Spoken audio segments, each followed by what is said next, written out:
ইনশাল্লাহ। এবং প্রত্যেক দিনেই এক বা একাধিক সম্পাদক পদপ্রার্থী বা আমাদের পদপ্রার্থীকে একটু পরিচিত করিয়ে দিই আপনাদের সামনে। আজকে শুরুতে পরিচয় করে দিব আমাদের স্পোর্টসে যিনি প্রতিদ্বন্দ্বিতা করছেন আরমান ভাইকে, যিনি অ্যাথলেট, একই সাথে ব্ল্যাক বেল্টধারী এবং দীর্ঘদিন ধরে বিশ্ববিদ্যালয়ের যে জুডো অ্যান্ড কারাতে ইনস্টিটিউট আছে সেখানে প্রশিক্ষণ দেন এবং নারী শিক্ষার্থীদেরকে প্রতিটি হলে দীর্ঘদিন ধরে যিনি সেলফ ডিফেন্স প্রশিক্ষণ দিয়েছেন। আরমান ভাইকে একটু সংক্ষেপে ব্রিফ করার জন্য অনুরোধ করছি।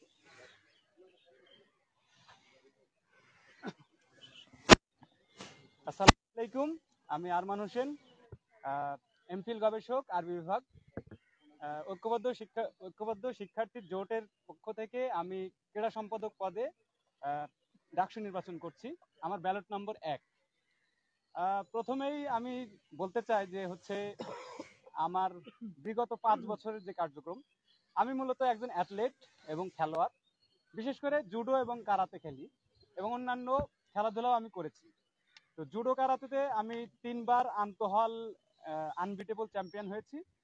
একই সাথে জুডো এবং কারাতেতে ব্ল্যাক বেল্টধারী। তো এইটার আলোকে আমি গত 3 বছর যাবৎ আমি প্রশিক্ষণ দিয়েছি। এরপরে অভ্যুত্থানে অংশগ্রহণ করেছি। এছাড়াও ফ্যাসিবাদ বিরোধী যত আন্দোলন ছিল আমি সরব থেকেছি। আপনারা জানেন যে 15ই জুলাই আমাদের ক্যাম্পাসে নারীদের উপরে কিভাবে হামলা করা হয়েছিল, এই জিনিসটা আমাকে নাড়া দিয়েছিল। তারই ধারাবাহিকতায় আমি মনে করেছি যে আমি সেলফ ডিফেন্স শেখাইতে পারি। তো আমি এইটাকে গুরুত্ব দিয়ে ঢাকা বিশ্ববিদ্যালয়ের 5টা মেয়েদের হলে 7 দিন করে সেলফ ডিফেন্স ট্রেনিং প্রোগ্রাম এবং ফিজিক্যাল ফিটনেস ট্রেনিং করিয়েছি এবং ছেলেদেরকেও এটার আওতায় কাজ ট্রেনিং করিয়েছি। আপনারা জানেন এখানে মর্নিং রাইডার্স নামে একটা অর্গানাইজেশন আছে, সেখানেও আমরা কাজ করেছি। এবং ডাকসু নির্বাচন করার জন্য যে অভিজ্ঞতার দরকার সেটা আমি বলতে গেলে বাঁধনের দায়িত্ব পালন করেছি, বিএনসিসির ক্যাডেট অফিসার হিসেবে ছিলাম।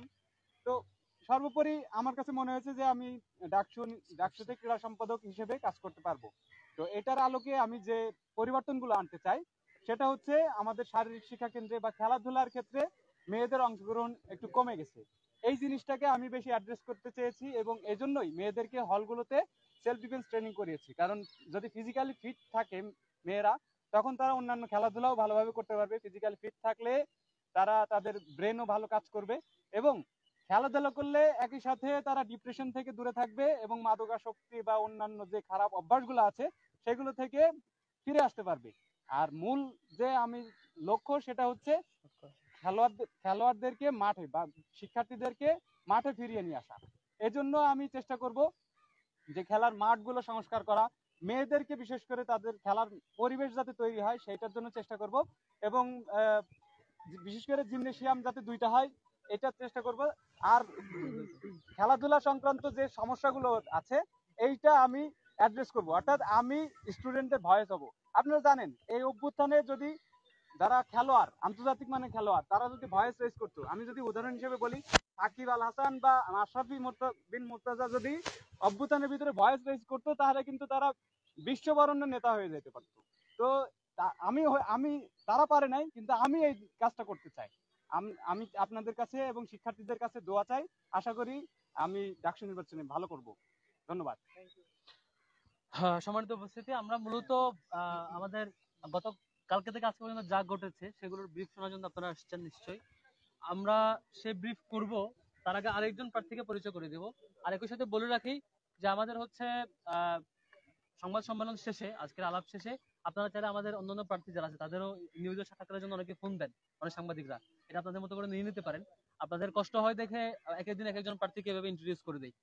এবারে আজকের মতো সর্বশেষ যিনি পরিচয় করে দিচ্ছে আমাদের হেলথ অ্যান্ড এনভায়রনমেন্টে যিনি প্রতিদ্বন্দ্বিতা করবেন এম আল মিনহাজ ভাইকে সংক্ষেপে বলার জন্য অনুরোধ করছি। জি, আসসালামু আলাইকুম রহমতুল্লাহ। আমার নাম আল মিনহাজ। ঐক্যবদ্ধ শিক্ষার্থী জোট থেকে স্বাস্থ্য পরিবেশ সম্পাদক পদপ্রার্থী হয়েছি। আমার ব্যালট নাম্বার হচ্ছে 3। শুরুতে যেটা বলতেছি, আমাদের প্যানেলে প্রত্যেকে এমন ভাবে দেওয়ার চেষ্টা করা হয়েছে যার যেখানে এক্সেলেন্সি জায়গাটুকু আছে। আমাকে স্বাস্থ্য পরিবেশে দেওয়া হয়েছে কারণ আমার পড়াশোনাটাই স্বাস্থ্য অর্থনীতিতে, এবং হচ্ছে এখন এমফিল করছি ঢাকা বিশ্ববিদ্যালয়ের শিক্ষার্থীদের স্বাস্থ্য সেবা পাইতে কি কি জটিলতা আছে সেটা প্রশমন নিয়ে। এর আগে হেলথ মিনিস্ট্রিতে ডিফারেন্ট টাইমে হচ্ছে ইন্টার্নশিপ প্রোগ্রামে অংশগ্রহণ করার সুযোগ হয়েছে। দরিদ্রদের স্বাস্থ্য সেবা পাইতে কি কি জটিলতা আছে, গভর্নমেন্ট সেখানে কিভাবে সাবসিডাইজ করতে পারে, পলিসি কি সাজেস্ট করা, তো এরকম অনেকগুলো কাজের সাথে অংশগ্রহণ করার সুযোগ হয়েছে। এছাড়াও আমাদের সরাসরি ছাত্র শিবির থেকে আমাদের ঢাকা বিশ্ববিদ্যালয়ে শিফা নামে হেলথ ক্যাম্প করা হয়েছে, যেখানে থাউজেন্ডস অফ স্টুডেন্টস এখানে বেনিফিটেড হয়েছে। এরকম অনেকগুলো প্ল্যান পরিকল্পনা আমাদের আছে। এক্সেলেন্সের মধ্য দিয়েই আমরা প্রত্যেক প্রার্থীকে এখানে দেওয়ার চেষ্টা করেছি, যেন হচ্ছে ছাত্ররা রিয়েলি বেনিফিটেড হইতে পারে, পলিটিক্সের বাইরে গিয়ে যেন আমরা নিজেদের এক্সেলেন্সের মাধ্যমে কন্ট্রিবিউট করতে পারি। সেই জন্যই হচ্ছে আমাদের এই ডাকসুতে আসা। এর বাইরে গিয়ে আমি উত্তরা বিএনএস সেন্টারে জুলাই গণঅভ্যুত্থানে তামিরে মিল্লাতে তখন দায়িত্বে ছিলাম। তামিরে মিল্লাতে থাকার কারণে ওইখানে আমাদের প্রায় রানিং 14,000 ছাত্র, যেখানে একক প্রতিষ্ঠান হিসেবে মিল্লা থেকে প্রায় 5 জন শহীদ এবং 5 শতাধিক আহত হয়েছে। সেখানে আমি নিজেও হচ্ছে রাবার বুলেটে আক্রান্ত হয়েছিলাম। এই যে জানবাজি রেখে দেশ গড়ার জন্য যে তাড়না, সেই খেদমতের জায়গা থেকে আমার কাছে মনে হয়েছে যে ঢাকা ইউনিভার্সিটির জন্য আমি কিছু করতে পারি। আর সবচেয়ে বড় আমার কাছে যে পয়েন্টটা মনে হয়েছে, ঢাকা ইউনিভার্সিটিতে হেলথ সেক্টরটা সবচেয়ে অবহেলিত। আপনারা ঢাকা বিশ্ববিদ্যালয়ের শিক্ষার্থীরা সবাই জানে আমাদের এখানে যে হেলথ সেন্টারটা আছে সেখানে পেনিসিলিন হচ্ছে প্যারাসিটামল, যে কোনো রোগের জন্য সেখানে গেলে প্যারাসিটামল সাজেস্ট করা হয়। এবং হচ্ছে এটা যে অপরিকল্পিত এটা দেখলে বোঝা যায়। আমাদের হেলথ সেন্টারে ইমার্জেন্সি ইউনিট, যেটা সার্জিক্যাল ইউনিটটা রাখা হয়েছে 2 তলায়, অথচ মেডিকেল ল অনুযায়ী ইমার্জেন্সি ইউনিট নিচতলায় থাকাটা কম্পালসারি। এবং হচ্ছে সিঁড়িটাও এত সরু যে একজন মুমূর্ষু পেশেন্টকে যে নিয়ে যাব সেই স্ট্রেচারে তোলার কোনো ক্যাপাসিটি নাই। এই যে একটা অপরিকল্পিত হেলথ সেন্টার, এটাকে পুনরায় আমার চিন্তা হচ্ছে যে আমি যদি জয় হতে পারি এটাকে রিবিল্ড করতে হবে। এর পাশাপাশি আমরা ফার্মেসি নিয়ে হলপাড়ায় শিক্ষার্থীরা সারা জীবন চিৎকার করে আসছি, ইউনিভার্সিটি প্রশাসন সেখানে ভ্রুক্ষেপ করেনি। তো সেই জায়গা থেকে ছাত্রদের জন্য হলপাড়ায় এবং মেয়েদের জন্য, যেহেতু মেয়েদের হলগুলো রাতে 10টায় বন্ধ হয়ে যায়, সেক্ষেত্রে রাতে যে কোনো ইমার্জেন্সি ইনসিডেন্ট ঘটতে পারে, সেই ক্ষেত্রে মেয়েদের প্রত্যেকটা হলে হলে মিনিমাম প্রাইমারি হেলথ কেয়ার সম্বলিত ফার্মেসি প্রতিষ্ঠা করা, এটা আমার জায়গা থেকে অন্যতম একটা প্রচেষ্টার জায়গা থাকবে। এছাড়াও আমাদের ভেন্ডিং মেশিন গুলো মেয়েদের স্যানিটারি ন্যাপকিনের জন্য এগুলো আমাদের রেডি আছে। জাস্ট এই মুহূর্তে হচ্ছে ডাকসুকে সামনে রেখে ওয়েলফেয়ার অ্যাক্টিভিটিস গুলো নিষিদ্ধ থাকায় এগুলো দেওয়া যাচ্ছে না। সামগ্রিকভাবে আমরা ছেলে এবং মেয়ে সবার স্বাস্থ্য সেবাকে উন্নত করার জন্য প্রত্যেকটা হলের খাবারের যে অনুন্নত মান, সামান্য একটা চেকলিস্ট যদি আমরা প্রয়োগ করতে পারি সেটাকে কার্যকর করা যাবে, যে এই জিনিসগুলো থাকলে আমরা এটাকে বলবো যে তার এখানে গুণগত মান ঠিক হচ্ছে। এবং হচ্ছে ক্যাম্পাসে যে পরিমাণ ফাস্ট ফুড বা হচ্ছে অস্বাস্থ্যকর খাবার, সেটাকে তুলে দিয়ে, যেহেতু আমরা এগুলো ভ্যান্ডরকে দিয়েই হচ্ছে এগুলো পরিচালনা করা হয়, সেখানে যদি হচ্ছে আমরা ফুড কোর্ট প্রতিষ্ঠা করতে পারি, একই সাথে স্বাস্থ্যসম্মত এবং পরিবেশ বান্ধব ক্যাম্পাস আমরা নিশ্চিত করতে পারবো। আমরা জানি শহীদ মিনার এরিয়াতে যে পরিমাণ মাদকের অভয়ারণ্য পরিণত হয়েছে সেটা আমাদের সবার কাছে ওপেন সিক্রেট। এছাড়াও বহিরাগত আড্ডা, ক্যাম্পাসে পলিথিন, সামগ্রিকভাবে প্লাস্টিক, এগুলোকে সে নো টু প্লাস্টিক, এরকম ক্যাম্পেইনের মাধ্যমে পরিষ্কার পরিচ্ছন্নতার বিষয়টা অনেকটা কালেক্টিভ ইস্যু। এই জায়গাগুলোতে কাজ করতে চাই, নিজেকে নিবেদিত করতে চাই। জুলাই যেভাবে জানবাজি রেখে সামনে থেকে লড়ার চেষ্টা করেছি, আশা করছি শিক্ষার্থীরা প্রত্যেক প্রার্থীর যোগ্যতা অ্যানালাইজ করে তাদেরকে সাপোর্ট দেবে। সবার সমর্থন এবং দোয়া প্রত্যাশায় শেষ করছি।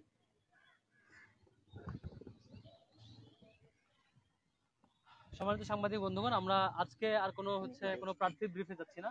আমরা সরাসরি আমাদের দিক থেকে যে ব্রিফ সেখানে চলে যাব। আমাদের অন্যান্য প্রার্থীরা এখানে আছেন, আপনারা কারো ফিডব্যাক নিতে চাইলে, সাক্ষাৎকার নিতে চাইলে প্রেস কনফারেন্স পরবর্তী সময়টাতে নিতে পারবেন ইনশাল্লাহ। কয়েকটা ব্যাপার, একটা হচ্ছে গতকালকে আমরা আপনাদেরকে ফিডব্যাক দিয়েছিলাম যে চারুকলায় একটি কুচক্রী মহল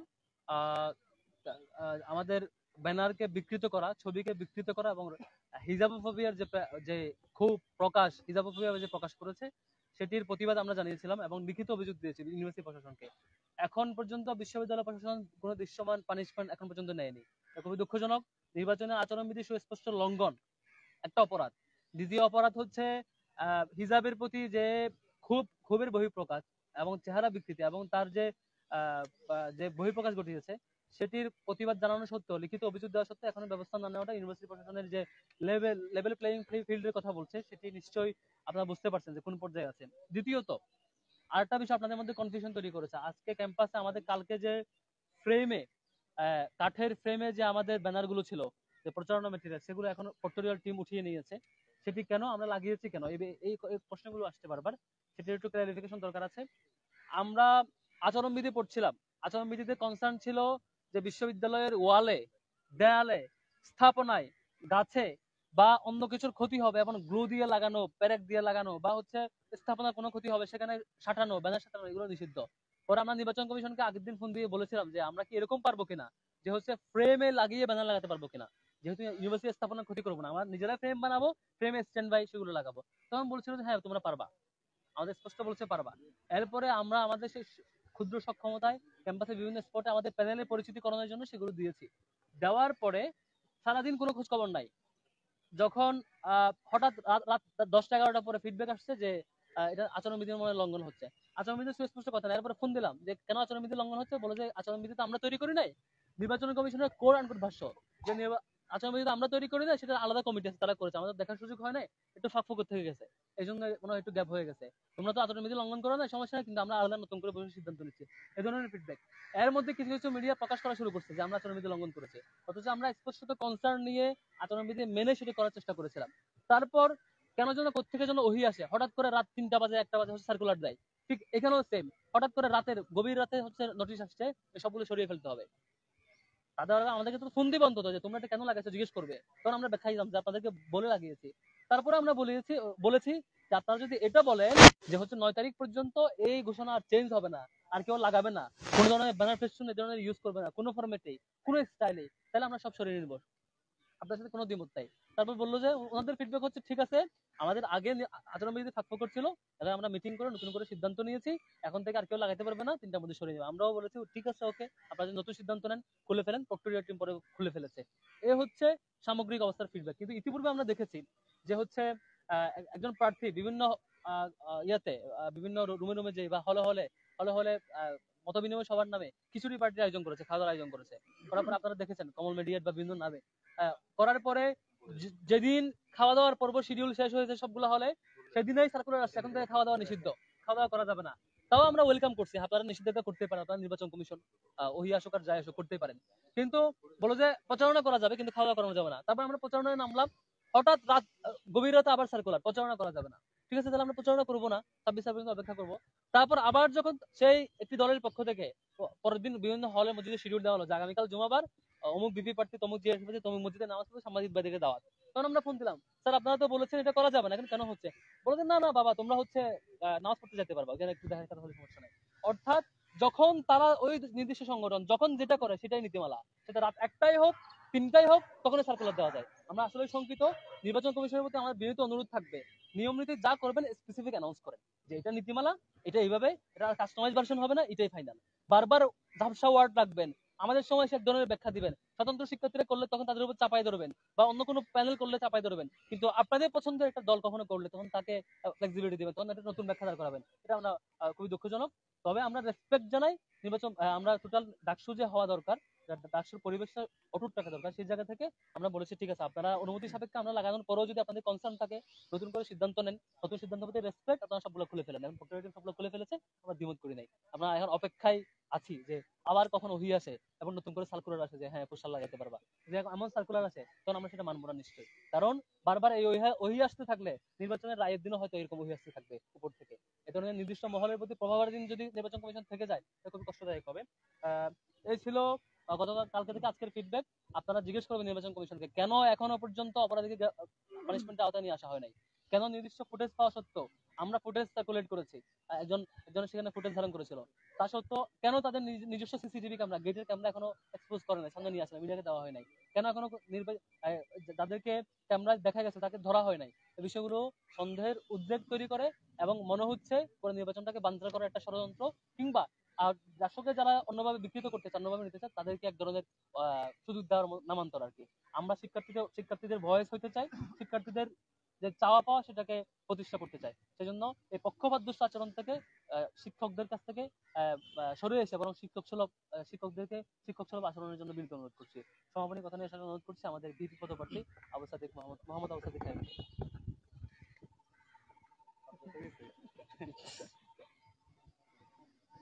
বিসমিল্লাহির রহমানির রহিম। ঐক্যবদ্ধ শিক্ষার্থী জোটের পক্ষ থেকে আমরা গতকাল থেকে প্রচারণা শুরু করেছি। আমরা বিশ্ববিদ্যালয়ের শিক্ষার্থীদের প্রত্যাশাগুলো শুনছিলাম, তাদের আকাঙ্ক্ষাগুলো শুনছিলাম। তো বিশ্ববিদ্যালয়ের শিক্ষার্থীদের যারা বর্তমান শিক্ষার্থী আছে এবং যারা সাবেক শিক্ষার্থী আছে তাদের সবার কমন একটা দাবি হচ্ছে রেজিস্টার বিল্ডিং সংস্কার। আজকে আমরা যেখানে দাঁড়িয়ে প্রেস কনফারেন্স করছি এবং আপনারা খেয়াল করবেন আমরা প্রতিদিনেই বিভিন্ন ডিফারেন্ট জায়গায় দাঁড়িয়ে প্রেস কনফারেন্স করার চেষ্টা করছি এবং ওই জায়গার যে সমস্যাগুলো আছে সমস্যাগুলো আমরা তুলে ধরছি এবং সমাধানগুলো আমরা বলছি। তো আজকের যে রেজিস্টার বিল্ডিং আমরা দাঁড়িয়েছি, সেই রেজিস্টার বিল্ডিং এর যে লাল ফিতার দূরত্ব, যে আমলাতান্ত্রিক জটিলতা, যে হ্যারাসমেন্ট, এটাতে পড়ে নাই ঢাকা বিশ্ববিদ্যালয়ে ওরকম একজন শিক্ষার্থী আমরা খুঁজে পাবো না। আমরা যারা বিশ্ববিদ্যালয়ের শিক্ষার্থীরা আছি, আমাদেরকে যে কোনো কাজ, ভর্তি থেকে শুরু করে বিশ্ববিদ্যালয়ের অ্যাডমিনিস্ট্রেটিভ যে কোনো কাজ, আমাদের হলে অ্যাপ্লিকেশন করতে হয়, রেজিস্টার বিল্ডিং এ অ্যাপ্লিকেশন করতে হয়, ডিপার্টমেন্টে অ্যাপ্লিকেশন করতে হয়, এরপর আবার অনলাইনে অ্যাপ্লিকেশন করতে হয়। একই সাথে আমাকে টাকা নিয়ে ব্যাংকে যেতে হয়, এবং সোনালী ব্যাংক থেকে রূপালী ব্যাংক, এভাবে হচ্ছে আবার ডিপার্টমেন্টে আমার পেমেন্ট, সব এভাবে আমাদেরকে চলতে হয়। এবং যখন আমরা সব কাজ সম্পন্ন করে রেজিস্টার বিল্ডিং এ আসি, তখন আমাদেরকে বলা হচ্ছে লাঞ্চের পরে আসেন। লাঞ্চের পরে যখন যাই তখন বলছে আগামীকাল আসেন। এভাবে চলছে আমাদের রেজিস্টার বিল্ডিং। তো আমরা কথা দিচ্ছি, শিক্ষার্থীদের ম্যান্ডেট পেয়ে যখন আমরা সেবা করার সুযোগ পাবো, আমরা এই রেজিস্টার বিল্ডিংকে সংস্কার করবো ইনশাআল্লাহ। রেজিস্টার বিল্ডিংকে আমরা পেপারলেস করব। একজন শিক্ষার্থী সে হলে বসেই তার রেজিস্টার বিল্ডিং এর তার প্রশাসনিক যত কাজ আছে সেই সব কাজগুলো করতে পারবে, এবং তার পেমেন্ট সিস্টেমটাও সে হলে বসে অনলাইনে পেমেন্ট করতে পারবে। এবং একই সাথে যারা আমাদের অনেক শিক্ষার্থীরা বিদেশে পড়তে যায়, এই যারা বিদেশে পড়তে যায় তাদের সার্টিফিকেট উত্তোলন করা, বাইরের ইউনিভার্সিটিতে মেল করা, এই কেন্দ্রিক তাদের হ্যারাসমেন্টের মধ্যে দিয়ে যেতে হয়। তো আমাদের প্রস্তাবনা হচ্ছে, আমরা যারা বিদেশে পড়তে যাবে এই সমস্ত শিক্ষার্থীদের জন্য আমরা উচ্চশিক্ষা বিষয়ে একটা সেল করব, এবং সেই সেলটা ফাংশনাল থাকবে। ওই সেলের মাধ্যমে অনলাইনে অ্যাপ্লিকেশন করে শিক্ষার্থীরা সব ধরনের ফেসিলিটিগুলো তারা পাবে। এবং একই সাথে এই রেজিস্টার বিল্ডিং এ যদি আমরা দেখি, রেজিস্টার বিল্ডিং এ তৃতীয় শ্রেণী এবং চতুর্থ শ্রেণীর কর্মকর্তাদের জন্য বড় বড় বিল্ডিং হয়, তাদের অনেক সুযোগ সুবিধা দেওয়া হয়, তাদের অনেক রাজনীতি আছে এখানে, কিন্তু তাদেরকে বিশ্ববিদ্যালয় যেভাবে প্রায়োরিটি দেয়, আমাদের শিক্ষার্থীদের, আমাদের ছাত্রদের যে আবাসন সংকট, সেটা নিয়ে কোনো মাথা ব্যথা নাই। এবং বেশিরভাগ এখানকার স্টাফরা তাদের কোনো ধরনের কাজহীন ছাড়া তারা রাজনীতি নিয়ে ব্যস্ত আছে। তো সেই জায়গা থেকে আমরা যখন এই রেজিস্টার বিল্ডিং কে ডিজিটালাইজেশন করব, একই সাথে আমাদের শিক্ষার্থী যারা আছে, আমাদের ছাত্রছাত্রীর ভাই বোনরা যারা আছে, তারা এখানে পার্ট টাইম চাকরির সুযোগ পাবে, এবং এই পার্ট টাইম জবের মাধ্যমে তার এক্সপেরিয়েন্স গ্যাদার হবে। এর পাশাপাশি তার বিভিন্ন এক্সপেরিয়েন্সের মাধ্যমে তার ভবিষ্যতের যে লিডারশিপ কোয়ালিটি, সেটা ডেভেলপ হবে। আর আমরা বলতে চাই, আমাদের যে আমরা গতকাল থেকে প্রচারণা শুরু করেছি, এবং আমরা বারবার বলে আসছি, আমাদের নির্বাচন কমিশনারের একপাক্ষিক আমরা আচরণ দেখতে পাচ্ছি। আমরা বারবার বলছি, একটি সুস্থ ফ্রি ফেয়ার ক্রেডিবল ইলেকশনের জন্য লেভেল প্লেইং ফিল্ড এনশিওর করা, সেটা হচ্ছে সবচেয়ে গুরুত্বপূর্ণ কাজ। কিন্তু বিশ্ববিদ্যালয়ের প্রশাসন, আমরা দেখতে পাচ্ছি একটা ছাত্র সংগঠনকে তারা ফেভার দিচ্ছে। আমরা গতকাল আপনারা দেখতে পেয়েছেন, আমরা ফুল দিয়ে শিক্ষার্থীদেরকে বরণ করে নিয়েছি এবং শিক্ষার্থীদের উচ্ছ্বাস দেখতে পেয়েছি। কিন্তু রাতের বেলা দেখতে পাচ্ছি অনেকগুলো গায়েবী নোটিশ জারি হয়েছে। এখন আমরা আশঙ্কা করতেছি কখন যে তারা নোটিশ দেয়, তোমরা গোলাপ ফুলও দিতে পারবে না শিক্ষার্থীদের মাঝে। বারবার আমরা যখনই করি, আমরা যখন গতকালকে পেস্টুন গুলো দিয়েছিলাম, এর আগের দিন কিন্তু নির্বাচন কমিশনের সাথে কথা বলেছিলাম, এবং আচরণবিদের কোনো জায়গায় এটা উল্লেখ নাই যে এটা আমরা করতে পারবো না। নির্বাচন কমিশনার বলেছিল আপনারা সব কাজ পারবেন, আপনারা পেস্টুন লাগাতে পারবেন, এবং যে শর্তগুলো দিয়েছেন সেই শর্তের আলোকে আমরা প্রত্যেকটা জায়গায় আমাদের পেস্টুন গুলো দিয়েছিলাম। কিন্তু রাতের বেলা গায়েবী নোটিশ চলে আসছে। নোটিশ আসার পরে বলছে হচ্ছে এগুলো সব তুলে ফেলতে হবে। তো এই যে সিদ্ধান্তগুলো আসছে, এবং ওভারঅল সামগ্রিক সিদ্ধান্ত, নির্বাচনের যতগুলো সিদ্ধান্ত হয়েছে, এই সিদ্ধান্তগুলো আমাদের কারোর সাথে আলাপ করা হচ্ছে না, এবং এই সকল সিদ্ধান্ত একটা ছাত্র সংগঠনের পক্ষে যাচ্ছে।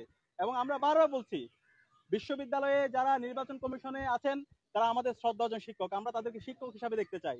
কিন্তু তাদের যে রাজনৈতিক আদর্শ, সেই আদর্শটাকে যদি তারা তাদের একটা ছাত্র সংগঠনকে ফেভার করতে যায়, তাহলে তারা শিক্ষার্থীদের বিপক্ষে অবস্থান নেবে। আমরা চাই না ছাত্র বা সেই শিক্ষক এই ধরনের কোনো একটা অবস্থান তৈরি হোক। বরং আমরা এই ঢাকা বিশ্ববিদ্যালয়ের ছাত্র সংসদ নির্বাচনের মাধ্যমে বাংলাদেশে আমরা গণতন্ত্রের একটা নজির স্থাপন করতে চাই। আমাদের বাংলাদেশে দীর্ঘদিন ধরে যে আমরা ভোটাধিকার ছিল না, আমাদের এখানে যে হচ্ছে গণতন্ত্র ভেঙে চুরমার হয়ে গেছে, প্রতিষ্ঠানগুলো যে ভেঙে চুরমার হয়ে গেছে, সেই প্রতিষ্ঠানগুলোকে নতুনভাবে রিফর্ম করা এবং একটি ফ্রি ফেয়ার ক্রেডিবল ইলেকশনের একটা চমৎকার এক্সাম্পল আমরা এই ডাকসু নির্বাচনের মাধ্যমে দিতে চাই। সেই কারণে আমি অনুরোধ করবো, নির্বাচন কমিশনার যারা আছেন, আপনারা উপর থেকে যা নাজিল হচ্ছে, আপনাদের উপর গায়েবী যা আসতেছে, সেগুলো থেকে বেরিয়ে আসেন। শিক্ষার্থীরা যা চাচ্ছে, শিক্ষার্থীদের যে আকাঙ্ক্ষা, তাদের যে প্রত্যাশা, সে আলোকে আপনারা সকল অংশীজনদের জন্য লেভেল প্লেইং ফিল্ড এনশিওর করুন। এবং এর পাশাপাশি গতকাল দেখতে পেয়েছেন আমাদের নারী প্রার্থীর উপরে কিভাবে হ্যারাস করা হয়েছে, তার ছবিকে বিকৃত করা হয়েছে, এবং এটার সাথে যারা জড়িত ছিল আমরা অ্যাপ্লিকেশন করেছি, কিন্তু এখন পর্যন্ত বিশ্ববিদ্যালয় প্রশাসন কোনো ধরনের ব্যবস্থা নেয়নি। আমরা আশঙ্কিত, বিশ্ববিদ্যালয় প্রশাসন যদি এই ধরনের, নির্বাচন কমিশন যদি এই ধরনের তারা গাছলেস হয়, তাহলে সামনে নির্বাচন আয়োজন করা, একটি সুস্থ নির্বাচন কিভাবে তারা বাস্তবায়ন করবে সেটা নিয়ে আমরা আশঙ্কা অনুভব করছি। আমরা অনুরোধ করব নির্বাচন কমিশনকে, যারাই নির্বাচন বানচাল করার চেষ্টা করছে, যারা বিভিন্ন ধরনের অস্থিরতা তৈরি করার চেষ্টা করছে, যারা বিভিন্ন ধরনের বিভাজন তৈরি করার চেষ্টা করছে, যারা আচরণবিধি লঙ্ঘন করছে, তাদের বিরুদ্ধে আপনারা ব্যবস্থা নেন, তাদের বিরুদ্ধে আপনারা দৃষ্টান্ত স্থাপন করুন। এবং সেই জায়গায় আমরা যারা আছি সকল ছাত্র সংগঠন আমরা আমরা তাদেরকে সহায়তা করব। এবং একই সাথে আমরা সবাইকে অনুরোধ করবো, আমরা যারা ডাকসুর প্রার্থীরা আছি, আমরা সবাই বিশ্ববিদ্যালয়ের শিক্ষার্থী, সারা বাংলাদেশ আমাদের দিকে তাকিয়ে আছে। আমাদের আইডিয়ার প্রতিযোগিতা করা দরকার। আমরা কেমন ঢাকা বিশ্ববিদ্যালয় চাই সেটার রূপরেখা আমাদের বিশ্ববিদ্যালয়ের শিক্ষার্থীর সামনে পেশ করা দরকার। আমরা সেই ধরনের আইডিয়ার প্রতিযোগিতা করি। একই সাথে আমরা আমাদের যে বিগত সময়ে আমাদের যে লড়াই ছিল এবং গত 1 বছর জুড়ে আমরা শিক্ষার্থী যে বান্ধব যে কাজগুলো করেছি, সেই কাজগুলো আমরা শিক্ষার্থীদের সামনে নিয়ে আসি। তো আমরা এই ধরনের দায়িত্বশীল আচরণ করে একটি সুস্থ নির্বাচন করার মাধ্যমে আমাদের শহীদদের যে আকাঙ্ক্ষা, জুলাইয়ের যে আকাঙ্ক্ষা এবং বিশ্ববিদ্যালয়ের শিক্ষার্থীর যে প্রত্যাশা, সে আলোকে আমাদের একটি বিশ্ববিদ্যালয় বিনির্মাণ করি এবং সেই বিশ্ববিদ্যালয়ের মাধ্যমে শিক্ষার্থীদের যে স্বার্থ, তাদের যে প্রত্যাশা, সে প্রত্যাশা আমরা পূরণ করি। সবাইকে অসংখ্য ধন্যবাদ।